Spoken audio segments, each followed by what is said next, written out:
Hay silencios que gritan y hay monstruos que se esconden tras una timidez casi infantil. Jeffrey Dahmer no era un depredador ruidoso, era un coleccionista de ausencias. Durante 13 años convirtió la soledad en un laboratorio de carne y hueso. Hoy no solo vamos a relatar sus crímenes, sino a diseccionar la maquinaria rota que los hizo posibles. Todo empezó en Milwaukee, 1960, pero el verdadero Jeffrey nació tras una anestesia. A los 4 años fue operado de una hernia doble. Lionel Dahmer, su padre, recordaría que aquel niño, antes extrovertido, regresó del hospital envuelto en un caparazón de apatía. Su madre, Joyce, sufría una hipocondria extrema. Durante el embarazo de Jeffrey, consumía hasta 27 pastillas diarias, incluyendo morfina y barbitúricos. Algunos expertos sugieren que el cerebro de Jeffrey pudo haber sido alterado antes de nacer. En la escuela primaria, Jeffrey no buscaba amigos, buscaba trofeos. Recogía animales atropellados y los llevaba a una pequeña cabaña en el bosque, detrás de su casa. Allí vertía ácido sobre los cuerpos para ver cómo la vida se disolvía hasta dejar el hueso limpio. Su padre, químico, irónicamente fomentaba esto, creyendo que era simplemente una curiosidad científica. En la secundaria, Jeffrey descubrió que podía ocultar su curiosidad mediante la actuación. Fingía ataques epilépticos o espasmos en los pasillos de la escuela, algo que sus compañeros llamaban hacer un Dahmer. Era una forma desesperada de obtener atención, que simplemente él no sabría procesar de forma sana. En 1978, la fantasía se volvió física. El asesinato por parte de Jeffrey de Steve Hinks fue el ensayo de una obra que duraría una década. Dahmer relató con frialdad quirúrgica cómo desmembró a Hinks y guardó sus huesos en tuberías antes de pulverizarlos. Cuando Dahmer se mudó al apartamento 213 de los Oxford Apartments, el espacio se convirtió en una extensión de su psique. No mataba por el placer de infligir dolor. Dahmer odiaba el sufrimiento de la víctima porque le arruinaba el momento. Mataba para obtener material de construcción. En su búsqueda de un compañero que nunca la abandonara, Dahmer realizó lobotomías caseras. Perforaba el cráneo de sus víctimas, vivas aún, con un taladro eléctrico e inyectaba agua hirviendo o ácido clorhídrico directamente en la materia gris. El objetivo era crear un esclavo sumiso, una marioneta de carne, alguien que estuviese a su completa disposición. Realmente lo que buscaba con esto era tener el control total de un ser vivo. Uno de los detalles más perturbadores de la investigación fue el hallazgo de un plano para un altar. Dahmer planeaba colocar 2 esqueletos completos a los lados de su mesa de café, coronados por una hilera de cráneos humanos que él mismo había blanqueado y pintado para que parecieran decorativos. Lo más aterrador de la historia de Dahmer no es solo lo que hizo, sino el sistema que le permitió seguir haciéndolo. El modus operandi de Jeffrey Dahmer era visitar bares de ambiente, divisar a su víctima y ofrecerle una cantidad de dinero por simplemente tomarle fotos.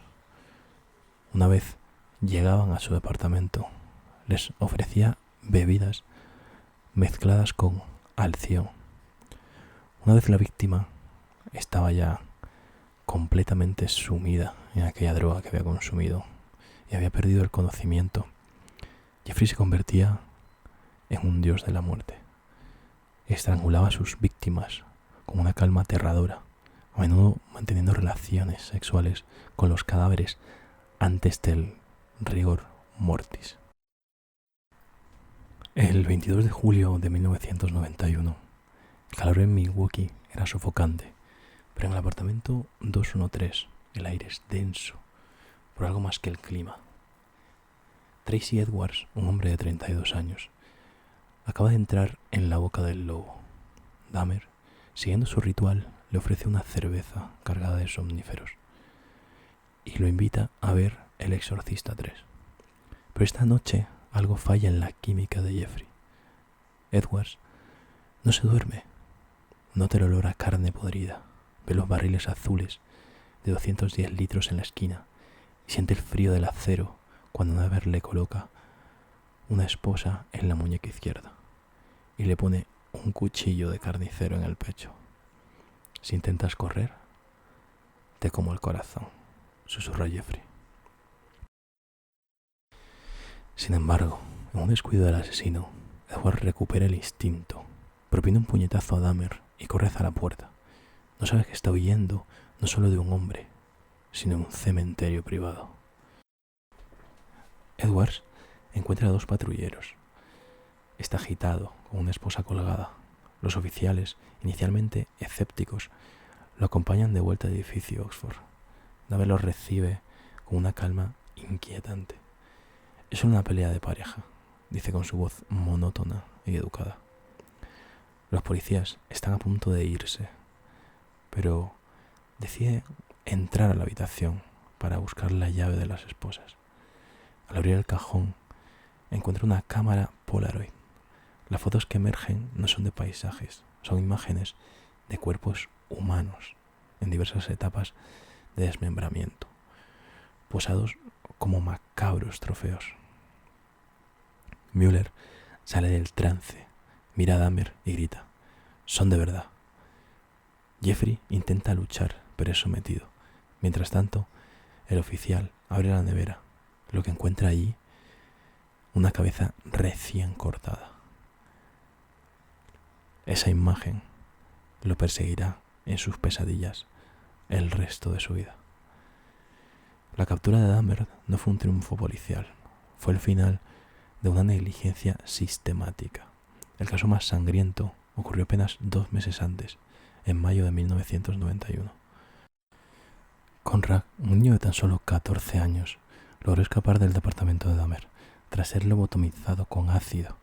Estaba desnudo, drogado y sangrando por la cabeza en la calle. 3 mujeres, entre ellas Glenda Cleveland, llamaron a la policía y protegieron al niño. Llegaron los oficiales John Balcerrac y Joseph Gabrish. Dahmer apareció y convenció a los agentes de que Conrad era su amante de 19 años y que estaba borracho. A pesar de las protestas de las mujeres que señalaban que el chico era claramente un niño y estaba herido, los policías incluso ayudaron a Dahmer a subir a Conrad de vuelta a su apartamento. En las grabaciones de la radio policial de esa noche se escucha a los agentes burlarse de las mujeres y hacer bromas homófobas sobre limpiar el trasero del novio. Conrad fue asesinado apenas 30 minutos después de que la policía se fuera. Durante meses, los vecinos denunciaron el olor a putrefacción. La administración del edificio ignoró las quejas porque provenían de un barrio de bajos recursos. La policía simplemente no quería entrar en ese tipo de edificios.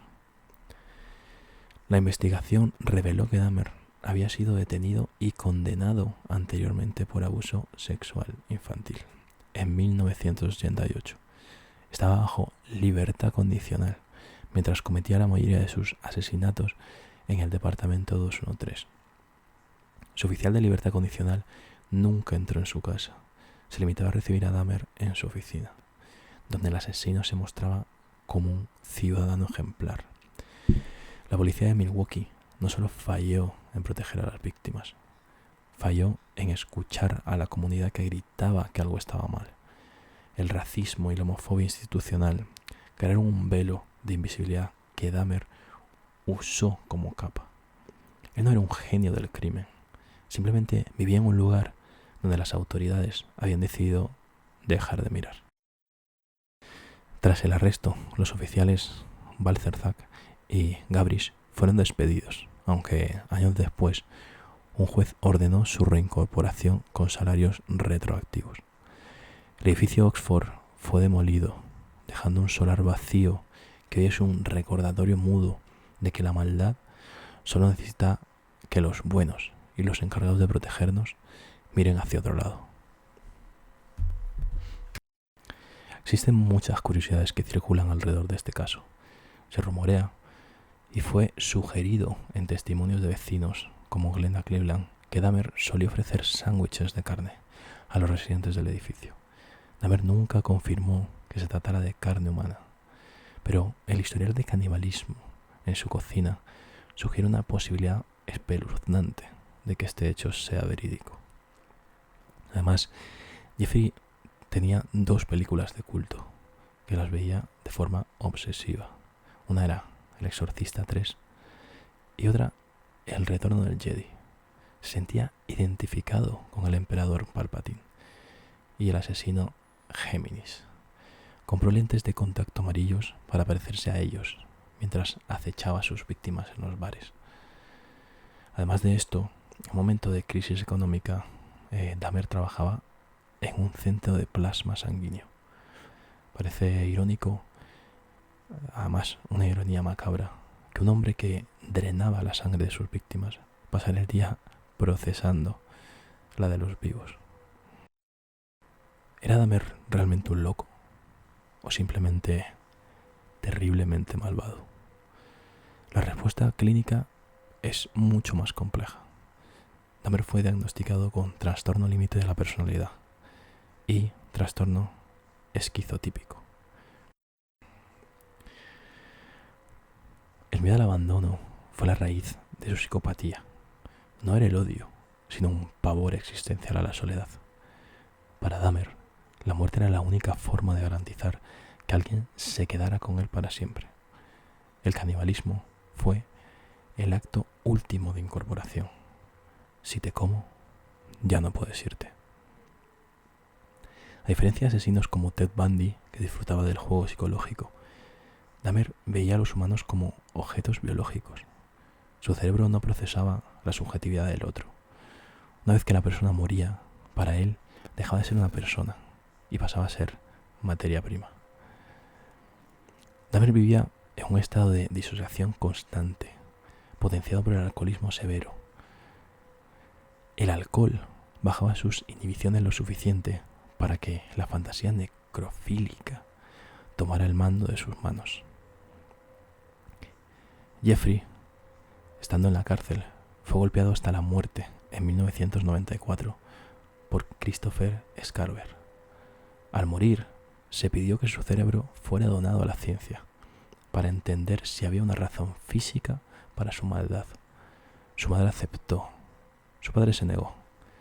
Finalmente, el cerebro fue cremado, llevándose consigo los últimos secretos de una de las mentes más oscuras del siglo XX. Dahmer no buscaba la fama, buscaba el control sobre el silencio. Y al final, el silencio lo devoró también a él.